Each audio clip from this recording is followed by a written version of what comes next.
অখিল ভাৰতীয় বিদ্যাৰ্থী পৰিষদৰ ৩০তম বাৰ্ষিক অধিৱেশন এইবাৰ লখিমপুৰত অনুষ্ঠিত হৈছে আৰু ২৭ ডিচেম্বৰৰ পৰা ২৯ ডিচেম্বৰলৈকে তিনিদিনীয়া কাৰ্যসূচীৰে তেওঁলোকৰ এই অধিৱেশন অনুষ্ঠিত হ'ব। ইতিমধ্যে প্ৰস্তুতি প্ৰায় সম্পূৰ্ণ হৈছে আৰু আমি দেখুৱাব বিচাৰিছোঁ এয়া হৈছে লখিমপুৰ চৰকাৰী উচ্চতৰ মাধ্যমিক বিদ্যালয়ৰ খেলপথাৰ আৰু খেলপথাৰৰ বিভিন্ন ফালে এতিয়া প্ৰায় প্ৰস্তুতিত সকলো ব্যস্ত হৈ পৰিছে, কাৰণ অসমৰ বিভিন্ন প্ৰান্তৰ পৰা অখিল ভাৰতীয় বিদ্যাৰ্থী পৰিষদৰ আহিব যিসকল সদস্য আছে তেওঁলোক ইয়ালৈ আহিব আৰু কাইলৈৰ পৰা তিনিদিনীয়াকৈ অখিল ভাৰতীয় বিদ্যাৰ্থী পৰিষদৰ ৰাজ্যিক অধিৱেশন ৩০তম ৰাজ্যিক অধিৱেশন এইবাৰ লখিমপুৰত অনুষ্ঠিত হৈছে আৰু ইতিমধ্যেই লোকমাতা অহিল্যাবাই হোলকাৰ প্ৰদৰ্শনী গৃহ ইতিমধ্যে মুকলি কৰা হৈছে আজি ২৬ তাৰিখৰ দিনটোতে।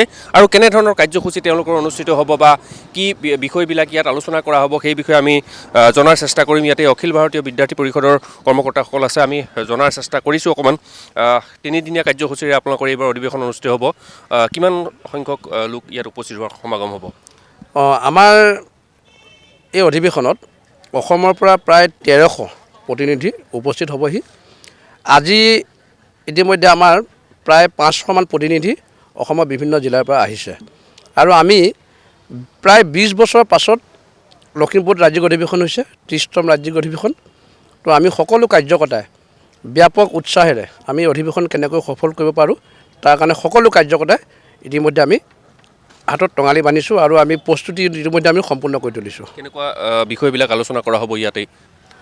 ইয়াত বিভিন্ন বিষয়ৰ ওপৰত আলোচনা কৰা হ'ব, যিহেতু ABVP এটা ছাত্ৰ সংগঠন, ছাত্ৰ ছাত্ৰীৰ শৈক্ষিক ভৱিষ্যতৰ ওপৰত বিভিন্ন কথা আলোচনা কৰা হ'ব।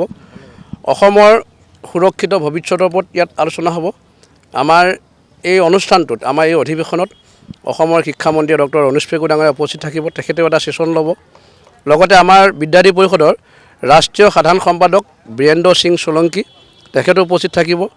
আমাৰ ৰুবু বৰা, আমি সকলোৱে গম পাইছোঁ যে APSCত তেওঁ 14 ৰেংক পাইছে, তেখেতো এটা ইয়াত ছেছন ল'ব।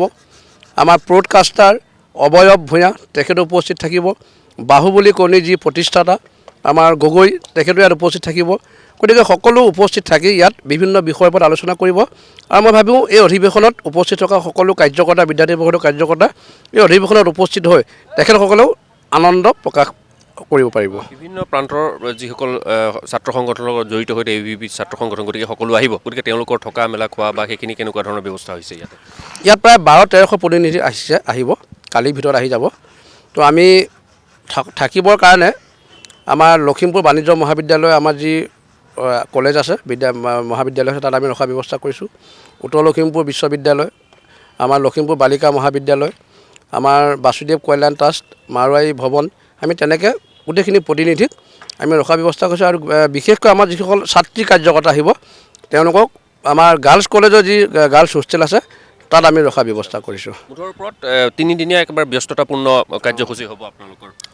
মই ক'ব বিচাৰিছোঁ যে তিনিদিনীয়াকৈ লখিমপুৰত এইবাৰ ৩০তম অধিৱেশন অনুষ্ঠিত হ'ব আৰু আমি দেখুৱাইছোঁ এটা বৃহৎ পেণ্ডেল ইয়াত প্ৰস্তুত কৰা হৈছে আৰু ইয়াতেই তেওঁলোকৰ অখিল ভাৰতীয় বিদ্যাৰ্থী পৰিষদৰ সকলো ধৰণৰ বিষয় ইয়াতে আলোচনা কৰা হ'ব। মুঠৰ ওপৰত তিনিদিনীয়া কাৰ্যসূচীৰে তেওঁলোকৰ এই কাৰ্যসূচী অনুষ্ঠিত হৈছে আৰু লখিমপুৰত ৩০তম অধিৱেশনৰ বাবে ইতিমধ্যে প্ৰস্তুতি হৈছে। কাইলৈৰ ভিতৰত প্ৰস্তুতি সম্পূৰ্ণ হ'ব আৰু আজিয়েই তেওঁলোকৰ যি প্ৰদৰ্শনী গৃহ ইতিমধ্যে মুকলি কৰা হৈছে।